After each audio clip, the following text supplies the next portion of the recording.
Haji, and we will be opening more stores, not just this 2024, but in more years to come. So as we continuously grow in the company, it's not enough for us to just be opening our stores, but we need to be better in serving our customers. So how do we do things better at McDonald's? And of course, we are a fast food chain. So when we want to get better, we should start with making our food and beverage better. And we actually started this last year. If you're able to taste, last year we launched our best burger. So we made significant changes, small changes to our burgers, from how we cook our patty to our buns, to give it really our best burger ever. And of course, last year, sinimulan namin i-reformulate at i-relaunch ang Chicken McDo na talaga namang much malaki, Yes. much juicier, at much crispier. Agree ba tayo doon? Talaga bang much malaki ang Chicken McDo? Kakatalagan kami.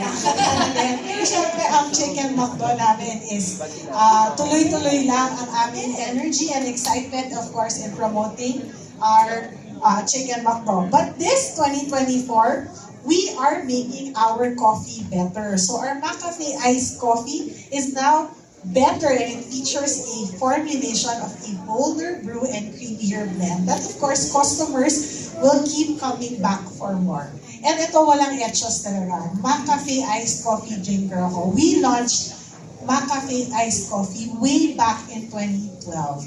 McDonald's is the first fast food to actually make iced coffee available to Filipino customers 24 hours a day across all the stores, drive-through, delivery, and even dine-in. So now we're back again with the pressure brew. So why? So why did we do all of these changes? Kasi, like me, coffee consumption is growing. I average, I think, 3 cups a day. Ayan na. So, The reveal. yeah, nag-reveal ako. So ano ba yung 3 cups na yun? On brand. 1 hot coffee, and then I drive through for iced coffee. Wow. To and fro. So, papunta office, iced coffee. Pagdating sa office, 1 ng hot, tapos pag-uwi ko, iced coffee. Wow. So, taas ng kamay. Sino dito ang 1 cup of coffee a day? 1 lang. Ba? Okay. Okay.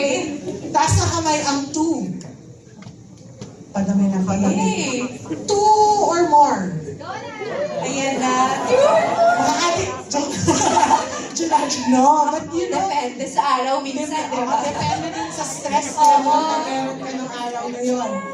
You are not alone. So actually, according to a study by Kantar World Panel Philippines, Filipinos have shifted from being moderate coffee drinkers to actually heavy, extreme, to heavy coffee drinkers. And the increasing coffee consumption is actually across all forms, whether it's instant or brewed. Lahat na. And ang average is 2.5 cups. So if you average more than 2.5, hindi ka na heavy. Extreme coffee drinker ka na. And actually, 8 out of 10 Filipinos consume an average of 2.5 cups of coffee daily. So definitely, coffee is part of Filipinos' lifestyle. It is no longer just for functional to wake you up in the morning, but it's actually meant to be enjoyed throughout the day. And it's actually a catalyst for great bonding moments. Agree? Like Yes. ang joke, sino dito yung natanso sa pa-coffee-coffee lang? Wow! Madaming ganyan, madaming nabobola, madaming naki-carried away pag sa mga coffee-coffee lang. So, definitely. Okay, so about naman McCafe here in the Philippines. So, at McDonald's, our ambition is actually for McCafe to be the go-to coffee anytime, anywhere.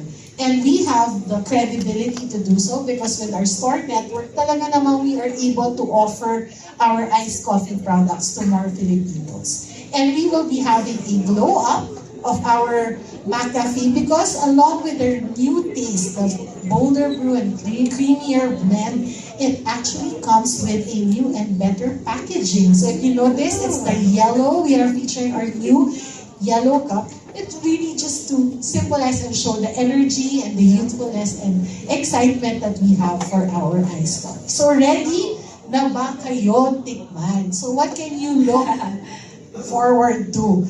Of course, the taste of our coffee. So when we listen to our customers, we've been serving iced coffee for more than 10 years. And along the way, we've been hearing comments from our customers on the taste as well as the consistency. So taas ang kamay, sino ang umiinom na ng McCafe iced coffee?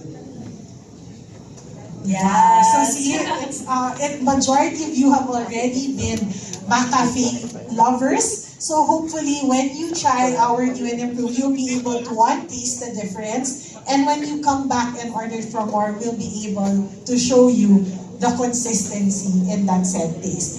And tonight, actually, we have a lot of activities in store for you. So we will ask you to go through a mindful sensory program.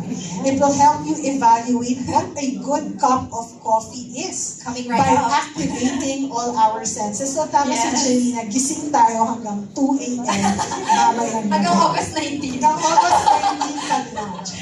The second is you can look forward, of course, for the brand to talk more about the offers. So, yung kikwento din sila. So, kung magkano, you might be interested how much is our new iced coffee. And of course, more fun games and activities. So, a lot of tasting to happen. So, I hope you're all ready and excited. We're really looking forward to your feedback. So, mamaya ikot kami and ask you to share. 1, what's your favorite? 2, is it really new and better for you? Yes. But we are very confident. So we hope you love and say hello again to our new and better McCafe iced coffee. So thank you everyone for joining us this Friday. Have a great session. Thank you so much, Miss Abby. I love it. And I love her shirt. Parang gusto ko ng back cafe merch.